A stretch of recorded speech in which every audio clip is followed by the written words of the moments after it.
फौज में भर्ती के लिए अग्निपथ स्कीम के ऐलान के बाद मुल्क के कई हिस्सों में प्रदर्शन हुए। लेकिन क्या ये स्कीम मुल्क के उन नौजवानों के लिए जो कि मुल्क की सेवा करना चाहते हैं, बेरोजगार हैं, ज़रूरतमंद हैं, ख़ास तौर पर मुस्लिम नौजवानों के लिए एक संजीवनी बन सकती है? आदाब, मैं हूं आतिर खान। देश और दुनिया की बड़ी खबरें लेकर हम हाजिर हैं। आइए सुनते हैं हेडलाइंस। बेरोजगारी में अग्निवीर बन सकते हैं परिवार की राहत। अग्निपथ में कमियों से ज्यादा बताई गई हैं खूबियां। एनएसए अजीत डोवाल ने अग्निपथ से जुड़ी गलतफहमियों को किया दूर। डिसिप्लिन से ही हासिल हो सकती है कोई भी कामयाबी। बिहार की जामा मस्जिद में खुला यूपीएससी का कोचिंग सेंटर।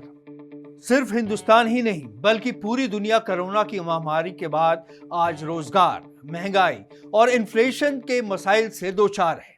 इसी दौरान मुल्क की फौज को मजबूत बनाने और नौजवानों को रोजगार देने के मद्देनजर सरकार ने अग्निपथ स्कीम का ऐलान किया है। इसमें भर्ती होने वाले नौजवानों को अग्निवीर कहा जाएगा।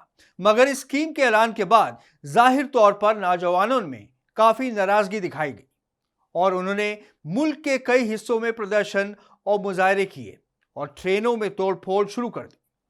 दरअसल सबसे ज्यादा गुस्सा उन नौजवानों को आया जो कई वर्षों से फौज में भर्ती होने के लिए तैयारी कर रहे थे।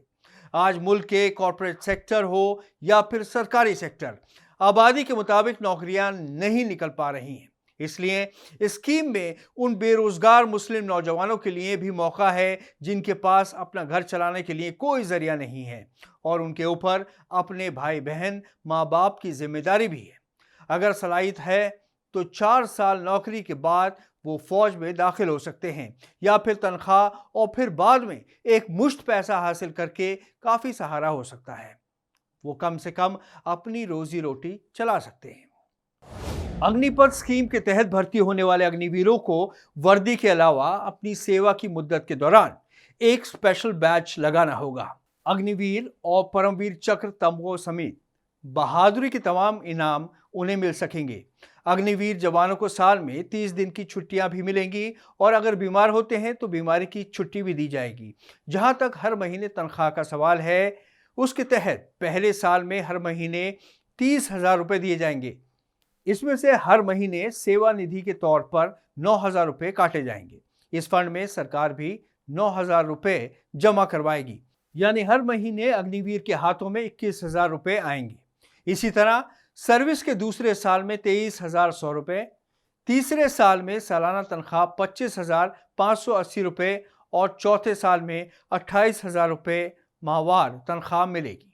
बाकी हर साल 10% पीएफ में जाएगा और 4 साल के आखिर में सरकार आधा पैसा अपनी तरफ से मिलाकर 11,71,000 रुपए अग्निवीर को एक मुश्त देगी। जिनके पास आज नौकरी के नाम पर कुछ नहीं है, वो 4 साल तक एक माकूल तनख्वाह से घर का सहारा बन सकेंगे और उसके साथ उन्हें अपनी तरक्की के रास्ते तलाश करने का मौका भी मिल सकता है। दरअसल आजकल के हालात देखकर अग्निपथ स्कीम को बहुत सोच समझकर तैयार किया गया है। हालांकि डिफेंस के कुछ माहिरीनों का कहना है कि स्कीम का जंगी फौजियों पर अच्छा असर नहीं पड़ेगा, लेकिन सरकार का कहना है कि दुनिया के कई मुल्कों में इस तरह के कम मुद्दत वाली भर्तियां स्कीम लागू हैं और फौज के नजरिए से जवानों को यह स्कीम बहुत सोच समझकर तैयार की गई है। सरकार का यह भी कहना है कि स्कीम को लागू करने से पहले अमेरिका, चीन, इजराइल, फ्रांस, रूस, जर्मनी के भर्ती मॉडलों को परखा गया और फिर अपनी फौज की जरूरतों के मुताबिक उसे लागू करने का ऐलान किया गया है। रक्षा मंत्री राजनाथ सिंह ने कहा कि अग्निपथ स्कीम मुल्क के नौजवानों को मुल्क की सलामती से जोड़ने और मुल्क की खिदमत करने का एक सुनहरा मौका देती है। उन्होंने कहा कि उम्मीदवारों की मांग पर भर्ती की उम्र 21 साल से बढ़ाकर 23 साल कर दी गई है। अग्निपथ स्कीम की मुखालफत हुई, हंगामे हुए, आगजनी हुई, तोड़फोड़ हुई और उसी दौरान फौज के सरबराहों ने अपनी प्रेस कॉन्फ्रेंस में कहा कि स्कीम को वापस नहीं लिया जाएगा। लेकिन जब national security adviser Ajit Doval ने हाल ही में एक इंटरव्यू दिया जिसमें उन्होंने अग्निपथ स्कीम से जुड़ी गलतफहमियों को दूर किया, जिसके बाद से ही स्कीम का विरोध करने वाले लोगों की फिक्र दूर हो गई और विरोध प्रदर्शन में होने वाले भारी नुकसान भी थम गए। एनएसए अजीत डोवाल ने कहा कि फौज में वक्त के साथ तब्दीलियां जरूरी हैं। उन्होंने कहा कि स्कीम को लेकर कई गलतफहमियां हैं जिनके चलते इसका विरोध किया गया। अग्निपथ स्कीम मुल्क और नौजवानों के लिए काफी मुफीद है और वक्त की जरूरत है। अग्निपथ में दाखिले का मतलब सिर्फ यही नहीं कि पहले ही दिन से सरहद पर बंदूक लेकर खड़ा कर दिया जाएगा, बल्कि हुनर के मुताबिक फौज में अपनी जगह बनाने का मौका दिया जाएगा। पहले हुनर की ट्रेनिंग दी जाएगी, फिर उसके मुताबिक फौज में तैनात किया जाएगा। स्कीम से स्किल इंडिया और हुनरमंदी को बढ़ावा देने के लिए कई मंत्रालयों को भी जोड़ा गया है ताकि ये मिनिस्ट्रीज आर्मी के साथ मिलकर काम कर सकें। इसके अलावा तमाम अग्निवीर सर्विस में रहते हुए स्किल इंडिया सर्टिफिकेट्स हासिल कर सकेंगे, जो उन्हें बाद में दूसरी जगह सर्विस या अपना काम शुरू करने में मददगार साबित होगा। नौकरी के बाद अग्निवीरों को मिनिस्ट्रीज और दूसरे सरकारी महकमों में भी नौकरी पाने में तरजीह दी जाएगी। अग्निपथ स्कीम देश में माइनॉरिटी कम्युनिटी के लिए भी बेहतरीन मौका है। इसके जरिए नौजवान अपनी भरपूर सलाहियत का मुजाहरा कर कामयाबी हासिल कर सकेंगे, मुल्क की खिदमत कर सकते हैं। लेकिन सबसे पहली जरूरत है अपने अंदर डिसिप्लिन लाने की। इसके बाद ही अपने मकसद में कामयाब हो सकेंगे। मध्य बिहार की राजधानी कहे जाने वाले गया शहर की जामा मस्जिद पूरे बिहार के लिए मिसाल बनती जा रही है। अब यहाँ युवाओं को नमाजी बनाने के साथ अफसर बनाने की भी तैयारियां हो रही हैं। इस मिशन की शुरुआत करते हुए मस्जिद में भारतीय प्रशासनिक सेवा यानी यूपीएससी की कोचिंग के लिए सेंटर का आगाज किया गया है। इलाके में मस्जिदों का बेहतर इस्तेमाल करने की ओर यह पहला कदम है। आमतौर से लोग समझते हैं कि मस्जिद सिर्फ नमाज पढ़ने की जगह है।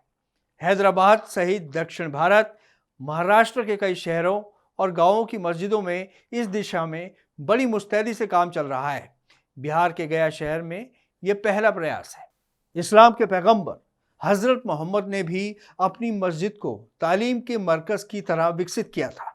कोचिंग सेंटर फिलहाल 66 युवाओं को बीपीएससी परीक्षाओं की तैयारी कराएंगे, जिसमें 19 लड़कियां और 41 लड़के शामिल हैं। इस काम के लिए सालाना 10 लाख का बजट तय किया गया है। जामा मस्जिद कमेटी हर महीने आमदनी से 1 लाख रुपया इस योजना पर खर्च करेगी। पटना सिटी के इस्लामिक स्कॉलर मौलाना शमीम अहमद ने कहा कि गया की इस जामा मस्जिद का जज्बा बिहार के लिए मील का पत्थर साबित होगा। उम्मीद है कि इनकलाबी तेवर के साथ उठाए गए कदम अपनी मंजिल तक पहुंचकर ही दम लेंगे। इस हफ्ते इतना ही। अगले हफ्ते फिर हाजिर होंगे नई खबरों के साथ। आदाब।